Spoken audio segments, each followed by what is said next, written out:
XXL, double XL, to Soulja Boy, my soul I would sell. So I've already made a video talking about 10 rappers who fell off after appearing on the XXL Freshman list, so the next logical step would be a month later talking about 10 rappers that blew up after the XXL Freshman list. Whether you feel that the list has lost a little bit of credibility recently or not, you can't deny that it has acted as a really good launching pad for many young artists. So this is CDTVProductions. You can follow me on Twitter under that exact handle. My Twitter is just great. It's mostly where I pump all my negative thoughts into. It's such a happy place. And with that being said, let's look at 10 rappers who blew up after the XXL Freshman list. At number 10, we have ScHoolboy Q, who appeared on the 2013 Freshman list.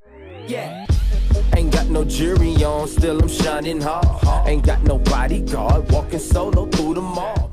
It's pretty crazy when you look at the difference between ScHoolboy's chart performance before he made the list, and then look at it after he made the list. The two albums he dropped prior to it, those being Setbacks and Habits and Contradictions, peaked at number 100 and number 111 respectively on the Billboard 200. Then all of a sudden, Q hits the Freshman list in 2013, drops a couple popular singles, and boom, his next album, Oxymoron, peaked at number 1 on the Billboard charts. And his success has continued all the way to his most recent release, the Blank Face LP, which peaked at number 2. And in my opinion, ScHoolboy deserves this success. At our 9th spot, we have Future, who was on the 2012 Freshman list. Wake up, take a sip of Ace of Spade like it's Sparta. I've been on the molly in them Zans, but your daughter, if she gets me cheating, I will never. Now, he may have completely ruined the cypher he was in for XXL, but Future would go on to be pretty huge anyway. Before the list, he had only released one album titled Pluto, but his most prominent albums came afterwards. All you would need to focus on to see this is his 2013 project Dirty Sprite 2, which had insane first week numbers of 147,000 sales. Not to mention, all 3 of his albums after Dirty Sprite 2 would become number 1 albums. He also has the huge song Mask Off under his belt and is featured with almost every big artist. He was somewhat popular in 2012, but following the list, his name has been absolutely everywhere. And at number 8, we have YG, who appeared on the 2011 list.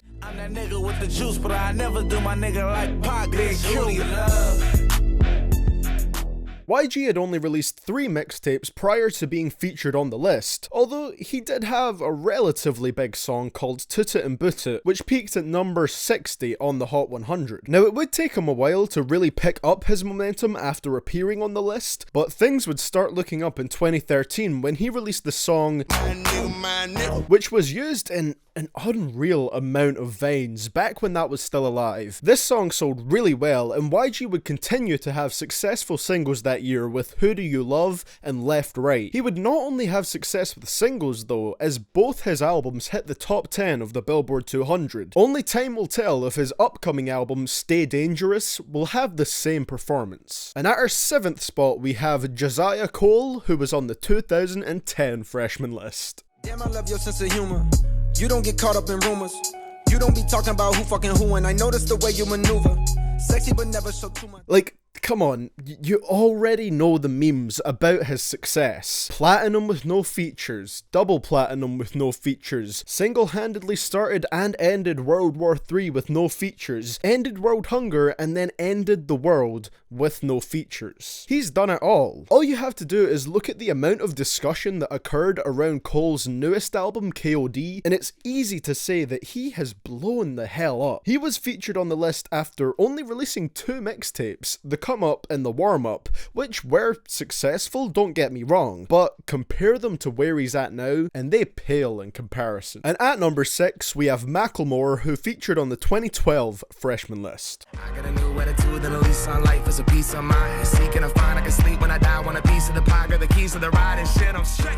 Now, a lot of people said I should have included Macklemore in my 10 rappers who fell off after XXL list, but if you take a look at the evidence and the actual numbers, regardless of what you think about his music, this really isn't the case. He definitely did blow up after it, and looking at the stats, he is still very much on to this day, because every album he has released so far after the list has been pretty successful. The Heist has sold over 1.4 million copies in the US, This Unruly Mess I've Made has sold over 600,000, and his newest solo album Gemini, whilst it was pretty bad in my opinion, still charted at number 2, selling 51,000 copies in just its first week. And he is still currently making hit songs, not as many as he used to, but his song Glorious from 2017 has went platinum, and Good Old Days with Kesha charted in the top half of the Hot 100. Macklemore exploded in 2012, and he's still retaining a decent amount of that success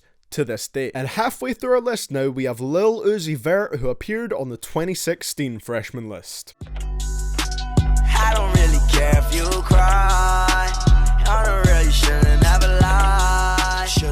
You might argue that Lil Uzi was pretty successful before making it onto the Freshman list, and I agree with that, but he shot up in popularity even more after it. He had released Lil Uzi vs. the World before this list, which eventually went gold, but I feel like just most of his success came after it. Songs like Money Longer and You Was Right went double platinum after the list, and on top of that, in 2017 he released his biggest song to this date, that being XO Tour Life. There's no denying that this song was absolutely huge. So far it's went 6 times platinum and has 200 million views on YouTube. Additionally, he had his most successful project following the list, that being Love Is Rage 2, which sold 135,000 copies in its first week. He definitely had a fair amount of success before the list, but I think this proves that most of it came after. At number 4, we have Big Sean, who featured on the 2010 list. I bring it home like I'm base to base closet looking like Planet of the Bathing Apes. What you think this life just landed on me? My whole city look like it's abandoned, homie. It actually surprised me when I looked at how early on in his career Big Sean was featured here. He had only dropped 2 mixtapes at this point, and it really showed XXL was really focused on actually scooping up emerging talent on their earlier lists. After this, Sean pretty much became a big success from the first studio album, and now he has 3 platinum albums, 1 gold album, and has one of the most popular mixtapes on DatPiff with Detroit, which has been downloaded over 2.4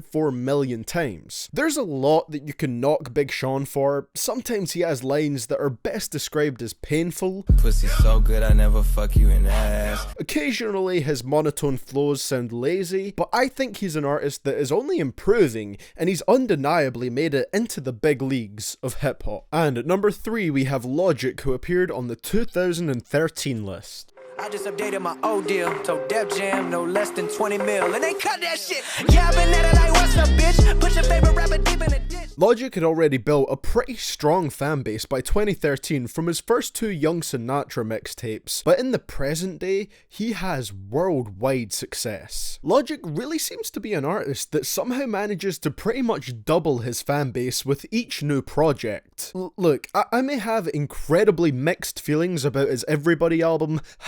Get it? Mixed feelings. I swear that's like the 5th time I've made that joke, and it's just as funny every time. But that doesn't mean I can't recognize the insane amount of success that it has brought him. The album itself went number 1 in its first week and spawned a gold, platinum, and multi-platinum single with Black Spider-Man, Everybody, and the Who Can Relate Woo song, respectively. 4 years after this list, 2 gold albums and 1 platinum album later, it's safe to say Logic is at his commercial peak at this point. And at our second spot, we have Travis Scott, who was on the 2013 list. Angel in the snow, always leave me cold. Leave it on the floor, but she's sliding from the pole. Like, whoa.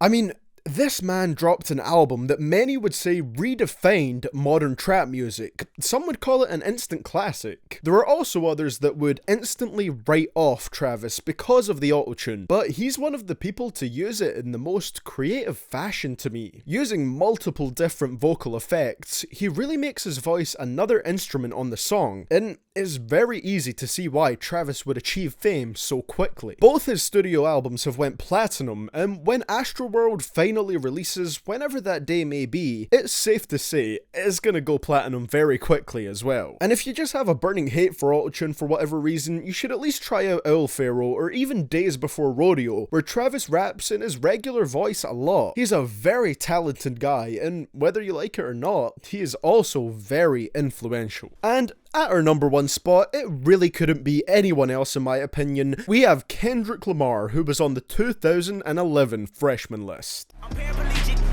Tapped in when I'm maxed in. Come down with the matches and the pumps in the background. I was absent, never OGs and out. I was lagging, everything goes but down. There's really not anyone else I could pick for the number 1 spot. Hell, most people see Kendrick as the number 1 in hip-hop music right now. He was featured on the list before he had even released a studio album, but would go on to release his debut, Section 80, a few months later. This album was received pretty well, but only sold around 5,000 copies in its first week, which looks like nothing considering Good Kid Mad City, released just 1 year later, sold 242,000 copies in its first week. Then To Pimp a Butterfly did 324,000 copies. Then Damn did 603,000 first week. He's only going up, and rapidly so. In the span of 5 years, Kendrick has had success after success, becoming more and more relevant to the point where you really start questioning if he can keep one-upping himself. He has done a fantastic job, is seen as the greatest of all time by many, and in my opinion, is the biggest XXL Freshman success story.